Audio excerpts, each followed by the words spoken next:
Salut, bonjour Viviane, Bonjour Gilberto.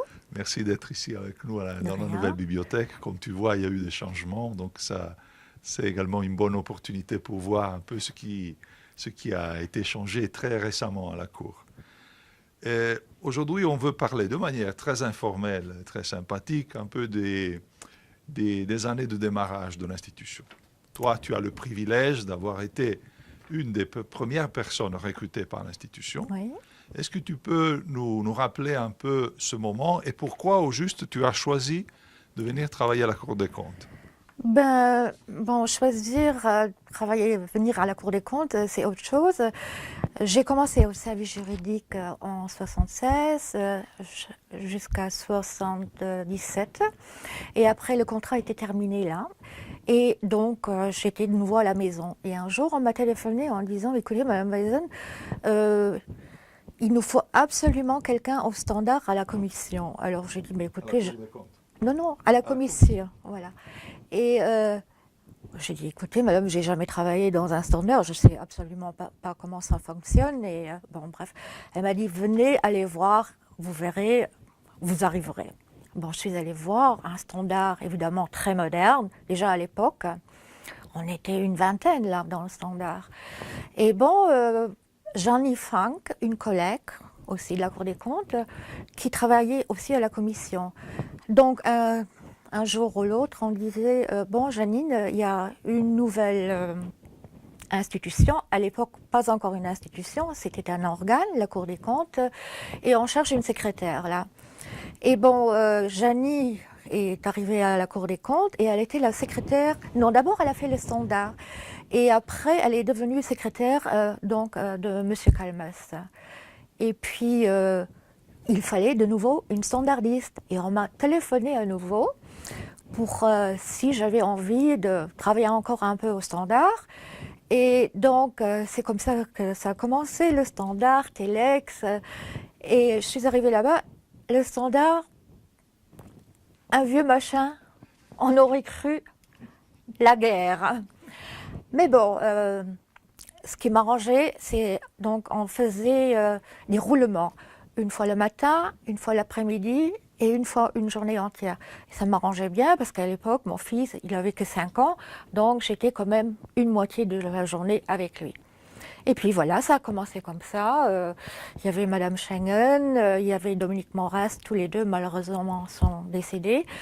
Et effectivement, j'ai travaillé de, le, j'ai commencé le 6 janvier 78 et j'ai fait le concours au mois de mars en 60, non, en 80. Et donc après, je suis passée fonctionnaire stagiaire et après donc j'étais fonctionnaire. C'est très bien. Alors ça a été un petit changement pour toi, étant toi-même Absolument, luxembourgeoise, mais tu t'es quand absolument. même déplacé de Esch à Luxembourg. Et en Comme train, et en train. À l'époque, j'avais pas encore de voiture, donc ça faisait un petit trajet. Bon, pas grave, parce que disons, les trains, c'est très agréable. J'ai rencontré plein de personnes là, et bon, c'était bien. tu peux nous parler un peu de la vie au quotidien à la rue Aldringen. Déjà, vous étiez en plein centre-ville, hein? On était en plein centre-ville, et bon, on n'était pas nombreux. Allez, quand j'ai commencé, on était 48. Par après, on était 77. Parce qu'on comptait sur la liste de téléphone les gens qui se rajoutaient comme ça. Donc évidemment, travail, on n'avait pas beaucoup de travail. Et on était à deux là. Et bon, on s'arrangeait. Bon, qui va faire les courses en ville? Il y a une qui est partie faire les courses en ville, l'autre qui surveillait le standard. Enfin voilà. Et en plus, on avait la chance d'être au 5e étage. Et cet étage-là était fermé à clé. Et si quelqu'un voulait venir chez nous, on devait téléphoner. Est-ce que je peux passer chez vous? Donc on ouvrait la porte et bon, la personne pouvait venir. Et en plus, donc, cette personne, elle savait, ou toutes les personnes savaient qu'on avait une machine à café. On était les seuls d'avoir une machine à café. Donc tout le monde venait prendre le café chez nous. Et comment dire, c'était fou. Franchement, c'était une aventure. C'était une petite institution, mais j'ai vu, d'après les photos, la plupart étaient des hommes, n'est-ce pas? La Il plupart n'y étaient avait des hommes, pas oui. trop de femmes chez Pas vous. trop de femmes, non. Et je sais très bien qu'il y avait pas mal de luxembourgeois, beaucoup de luxembourgeois à l'époque. Et donc, toutes les secrétaires qui étaient là, elles travaillaient tous ou toutes en temporaire ou auxiliaire. Il n'y avait aucune fonctionnaire. C'est seulement 2-3 ans par après qu'on commençait à faire les concours. Et puis, je dois dire aussi que nous, Madame Schengen, Madame Maurras et moi, c'était les premières femmes qui ont fait le concours pour devenir fonctionnaire. Et à part cela, on parle toujours d'une très bonne ambiance au niveau du personnel. Vous Absolument. étiez très peu, tout le monde se connaissait. Tu On peux un était peu une- nous raconter de ce côté un peu plus humain et social on était une grande famille, donc tout le monde se connaissait. Et puis bon, on organisait beaucoup de soirées, des invitations entre nous, comme ça, à la maison. Et donc, on ne peut pas les comparer à aujourd'hui. C'était tout à fait autre chose. C'était une famille, voilà. Et donc, on était là, l'un pour l'autre. S'il y avait des problèmes, on essayait de les résoudre tout ensemble.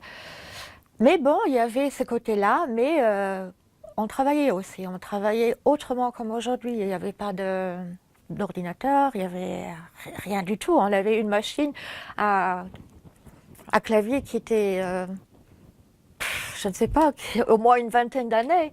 Le téléx, ça faisait un bruit monstre. On entendait partout le téléx lorsqu'il marchait. Ça fait tic, tic, tic, tic, tic. Et donc, les rapports annuels partaient de la Cour des comptes par téléx. Donc, ça faisait des mètres et mètres et mètres de ruban. Il fallait donc faire attention que ce ruban ne cassait pas. Parce que s'il se cassait, il fallait recommencer à zéro. Donc, c'était toute une aventure. Hein. Mais bon, comment dire, on était bien, on faisait pas mal de fêtes, mais on travaillait aussi. On était là le matin à 8h30 et parfois on sortait à 10h du soir, on travaillait en plus. Mais tu m'as raconté une fois que quand il faisait beau, comme vous étiez au 5e étage, Ah vous oui. aviez un petit privilège. On avait Lequel? un petit privilège, étant donné que c'était fermé à porte chez nous, donc on avait un peu plus de privilèges que les autres. Donc le 5e étage, c'était un étage qui était en retrait comme ça. Et là, devant les fenêtres, donc il y avait un morceau de toit. Et alors lorsqu'il faisait beau, on n'avait pas beaucoup de travail, donc on prenait la chaise, on mettait la chaise dehors, on grimpait par la fenêtre et on se mettait là au soleil, une après l'autre. Et c'était évidemment, si aujourd'hui, mon Dieu. Toi, tu as été, comme luxembourgeoise également, un peu l'ambassadeur ou l'ambassadrice de ton pays vis-à-vis des nouveaux qui arrivaient. Hein. Donc, Oui. tu as fait un peu tu les as aidés, tu as donné des petits conseils, des tuyaux. Comment tu ressentais ton rôle également de quelqu'un du pays, censé accueillir également les autres qui venaient du Royaume-Uni, qui venaient de l'Irlande, de l'Italie? Est-ce que tu t'es senti quelque part un peu représenter ton pays à ce moment-là? Bien sûr, je pense que chacun de nous, donc aussi bien les Luxembourgeois que les Italiens, on a toujours, hein, donc, comment dire, c'est un prestige d'être là et de représenter son pays.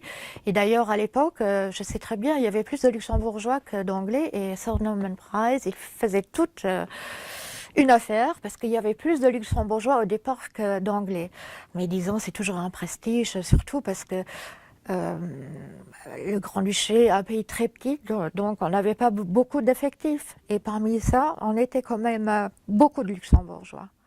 Mais oui, par après, bon, voilà. Si tu devais donner un petit conseil en te rappelant un peu des moments du début de ta carrière, si tu devais donner un petit conseil personnel aux nouveaux qui commencent maintenant à la cour, qu'est-ce que tu leur dirais en général? Ben, écoute, voir les nouveaux aujourd'hui, moi, je ne sais pas. Donc, moi, j'ai passé une période, donc des années très très bien, fantastique. J'ai toujours eu la chance d'être dans une équipe où on s'entendait bien et tout. Et aujourd'hui, c'est quand même très difficile de leur donner un conseil parce que moi, je ne pourrais pas leur donner des conseils. Mais la familiarité qu'il y avait à l'époque, ça n'existe plus, ça s'est terminé. Hein. Maintenant, bon, bref, Et, entre 70 personnes ou 78, et maintenant, je ne sais pas combien vous êtes, 900, 1000, je ne sais pas, ouais. ça fait quand même une différence. Pour terminer, on veut un peu Letzenburg schwätzen. Da schwätze mehr Lützeburgisch. Was willst du gerne wissen auf Lützeburgisch? Also ich kann immer sagen, es sind nur 3 Jahre daheim. Ich war ganz froh, für hier können zu schaffen. Es war auch Prestige für mich, für hier können zu schaffen. Und bon, voilà, nur in einer Zeit gegangen, die ich auch ganz voll ausnutzen. Und meine Freunde von früher, die werde ich nie vergessen und sind immer froh, für einen Besuch zu kommen. Merci vielmals. Gern geschieht.